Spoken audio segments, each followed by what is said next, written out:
This is my review for Orville episode 9 of season 1, Cupid's Dagger. I knew from the title and from being familiar with Star Trek that this was going to be one of those episodes where some equivalent to a love spell, the scientific equivalent to a love spell, breaks out and everybody starts acting crazy and hijinks ensue. And it certainly delivered. I found this to be a very funny episode. Unlike last time, I didn't have any issues with it, so if you were either dreading or anticipating me ranting about it, I'm sorry to disappoint and or fine, you're great. I tried to anticipate what was going to happen. I made a few calls that were correct and a few that didn't come out quite like I thought. So although it's a tried and true story, it still has enough originality that you're not going to be able to, or at least I wasn't able to anticipate exactly every twist and turn that it was going to take. It kind of reminded me of the Lonely Island song Boombox. If you've seen that video, every subsequent verse gets more and more cringy than the last. I mean cringy in a good way. I mean sometimes you can use cringy like somebody has tried to be funny and they fail and it's so bad that you just are cringing in pain for them. But sometimes something is funny and cringy at the same time. And this episode was funny and yet cringy at the same time. I was kind of hiding.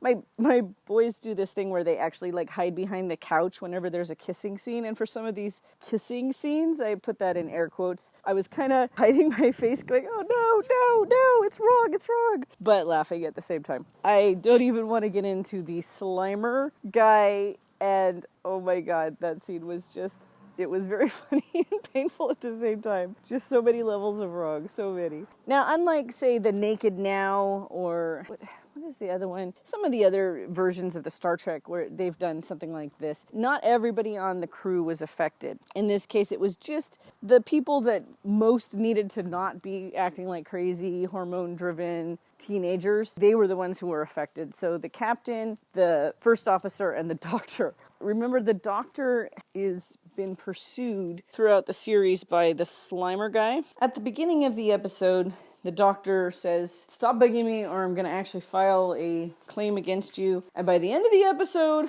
well, it gets pretty intense, let's just say. That's the end of my spoiler-free version of this review. Now I'm going to talk about it from a writer's perspective a little bit, so there will be spoilers. I'm not an expert on comedy, but I imagine that when you're writing a comedy, just like when you're writing any other kind of story, you take a look at a situation. You say, okay, we're going to have a love spell or a love breaks out episode. What is the worst possible time that could happen with the worst possible combination of people? And in case of a comedy, the worst has to include the funniest. Because in comedy, suffering is funny. So in this, we combine two kinds of stakes. We have the sort of more serious stakes, and that is that this is going to possibly cause an entire war between two species who have a history of warfare. And then we have the personal, more comedic stakes, and that is that it's going to cause untold amounts of drama in the lives of the captain and his ex-wife. So what could do that? Well, how about if the very guy that she slept with, which caused their whole breakup, shows up on the ship just when this mysterious love potion breaks out? Now, I have to admit, I didn't see it coming that the blue guy, the infamous blue guy, is actually the source of the pheromones that cause this behavior. I actually thought it was going to be the artifact because he's an archaeologist and he's working with this artifact. And so in several of the scenes where they first start acting weird around him, the artifact is also there. And so I thought the artifact was going to be there and there was going to be a more universal effect on the ship. So I just called it wrong. It worked either way. It may have been a deliberate red herring to have the love behavior break out in the room with the artifact so that you weren't exactly sure, so it was a little bit of a mystery. And then later when you get the explanation for what's actually causing it and why the doctor was also affected, then that all kind of makes sense. So again, from a comedic point of view, the question is, what would be the worst possible thing to happen to this couple, to this husband and his first officer, right when they're trying to become more professional toward each other and get over their personal hang-ups? And that is that there is a scene where they literally recreate the entire first scene of the series, where he walks in on her because she hasn't shown up for her duties as a first officer, and it's because she's in bed with the blue guy again. I did see this coming a little bit before it happened, but I just started laughing right from the moment where I I figured out what was going to happen, and I just kept laughing through the entire scene. So I think for me, it definitely worked as far as the comedy goes. Now, I honestly thought that they were going to then reverse that scene and have a scene where she was going to walk in on him in bed with the blue guy, but they didn't quite go there. I wasn't sure if that was because they didn't want to go as far as implying that he actually slept with the blue guy, although then later on it kind of seemed like he did. And so I wasn't sure if that was just like they were a little too squeamish to take it that far, or if they just thought that would be too repetitive, or what the reasoning was. Instead, we got another funny scene of him starting to primp himself and put on cologne and talk like he's going on a date. And his friend, the pilot, is just staring at him like, what the heck, dude? What is wrong with you? The dialogue in that scene was very funny. I liked the part where he turned it back on his friend and was telling him, no, you were the one with the problem. You're the problem. And honestly, I think I've had that exact conversation about a box with people when I'm arguing with them. Why do we put things in boxes? Why do we even have a box called a box? And his friend replies, I think we just need words for things. You know how it is when you're in an argument with somebody and then they start telling you that it's all about semantics and that you're just labeling things. And if you didn't label things, then everything would be fine. And why do you have to label things? Anyway, it was one of those conversations. So I called it that the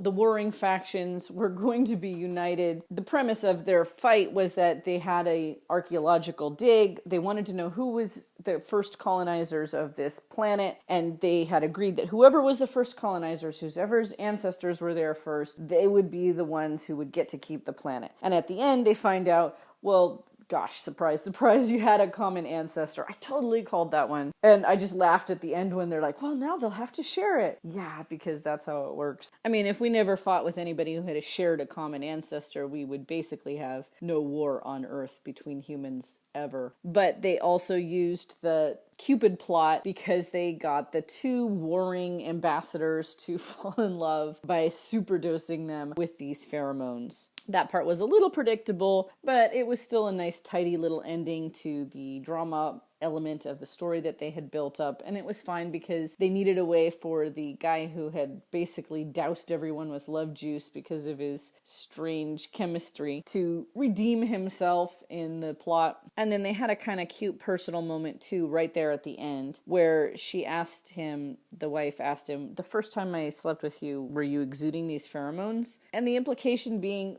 if he was, then she kind of wasn't responsible for sleeping with him because their behavior wasn't really under their conscious control. They were drugged. And he replies, maybe. We know that maybe really means no. He knows darn well that he wasn't in heat, as they put it, and she was responsible for her own behavior. It wasn't because of a biochemistry thing. And they had given us a couple of hints. One was the way he answers the question. The other was that earlier when she was in a conversation and she was comparing to how now she suddenly realized she was completely in love with him, how different that was than the first time she slept with him. So they strongly imply that she was responsible, and that was actually good storytelling long term, because we didn't want to give the characters an easy out from the origin of their problems. The infidelity was really infidelity. The things that drove them apart and into that situation was real. They weren't going to let us off the hook with just a love spell for the overarching story plot or the overarching motivations and characters and past history of the characters. And that was good. I respected that. It was clear that even without that easy out, that this entire experience had actually given the captain and even the first officer, it had given them a different way of looking at it. It had, by adding a layer of complexity to the relationship in a way, it actually simplified it because it made it less about constantly blaming him, constantly blaming her, and her constantly apologizing and saying, how many times do I have to apologize? It was this kind of, all right, we really, really do need to let bygones be bygones, and we really do need to overcome this war on a personal scale, just like other cultures on a much larger scale need to overcome the silly things that divide them and to create some peace here. So once again, in terms of the writing, the parallel between the warring nations and the divorced couple was just another nice little touch, a nice layer. And they didn't hammer you over the head with it. It was just there. And you had to draw your own conclusions. And that was nicely done. Overall, it was just a fun episode. Very funny. All of their episodes have a great deal of humor, obviously, but some have been a little more serious. And this one was now leaning a little more towards the humor side. But it felt It felt fine. It felt good. It didn't undermine. I don't like it when the humor undermines anything in the story or is a cheap shot. There was a series of elevator jokes that almost started to wear on me by the end, but overall, I really thought it was well done and went smoothly. I only have one little tiny nitpick, and that is the constant pop cultural references in the music. At the beginning, they're doing karaoke. It's another funny scene. Every time they sing some modern song or some song that we all know, it's very funny. But I've just, in my own brain, I've had to translate and say to myself, they're not singing songs from the 20th century. They're singing songs from their century, because it just doesn't make sense to me. There would be a little bit of continuity of our culture to their culture, maybe in the episode where they were talking about pranks and they were looking at television from our century that was like supposed to be a classic comedy. Okay, we still watch Shakespeare plays, right? That is like a classic comedy, and we still watch it. We even, in the English-speaking world, at least, we still do it in the original language. But I just can't believe that when they're doing something that's supposed to speak to everybody in a casual way, like a karaoke thing, I could believe they might still have karaoke, but I can't believe it would be our songs. Again, just my silly little nitpick. And probably it makes more of a connection with the audience to have our songs that we connect to, and emotionally that gives the right emotional flavor to the scene. It's hard for them to have a song from their time, which they would have to make up and pretend was a song from their time. We wouldn't connect to it. To us, it would be weird. So we wouldn't have that sense that they would have at a karaoke bar, or that one would have at a karaoke bar, where it's songs you know, you can anticipate. When you see somebody get up and start to sing it, you already start to go, oh my gosh, I know what the words are going to be. I'm trying to imagine this person singing this song. Ba-da-dum. And that's all I have to say about this episode. So, Tara out.